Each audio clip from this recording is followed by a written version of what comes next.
Magandang umaga! Kumusta po? Narito po ulit ang update natin para sa lagay ng ating panahon ngayong umaga po ng February 8, 2025. Sa ngayon po ay nananatili pa rin na malakas ang bugso ng hanging amihan na nakakaapekto po ngayon lalo na dito sa Northern Luzon, habang ang shear line ay nagpapaulan pa rin sa silangan ng Central Luzon at Southern Luzon, habang mayroon pong easterlies na nakakaapekto sa Visayas at mayroon pong intertropical convergence zone na nag-i-extend sa may Mindanao. Nalusaw na po ang Invest 92W.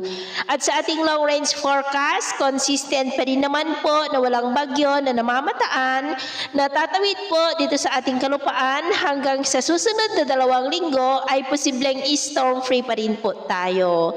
At sa lagay ng ating panahon, ngayong madaling araw, kahit na walang sama ng panahon, ay makakaranas pa rin ng isolated rains dito sa ilang bahagi ng Cagayan Valley, Cordillera, Bataan, Metro Manila, Calabarzon, ilang bahagi ng Bicol Region, Marinduque, Romblon, Calapan, Palawan, Aklan, Capiz, Negros, Cebu, Bohol, ilang bahagi ng Leyte, Tawi-Tawi, Holosulu, Northern Mindanao, Caraga, Davao Region at Sultan Kudarat. At mamaya po ay maulap pa rin ang kalangitan with isolated rain sa malaking bahagi ng ating bansa, lalo na sa Cagayan Valley, Cordillera, ilang bahagi ng Metro Manila, Calabarzon, Calapan, Northern Palawan, Romblon, Aklan, Capiz, ilang bahagi ng Negros, Cebu, Bohol, Southern Leyte, Southern Samar, Caraga, Davao Region at Sulu Archipelago. At mamayang hapon, posible pa rin po ang cloudy skies with isolated rain sa may Cordillera, Cagayan Valley, Metro Manila,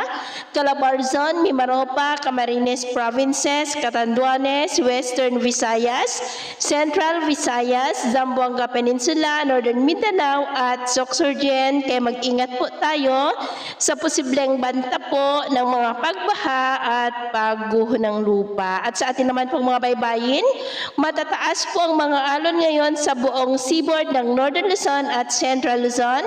Naaabot po ang taas ng alon sa 2 to 5 meters height. At maalon din sa silangang baybayin ng Southern Luzon, Eastern Seaboard ng Eastern Samar at silangang baybayin ng Mindanao, na ang mga alon dyan ay posibleng aabot hanggang po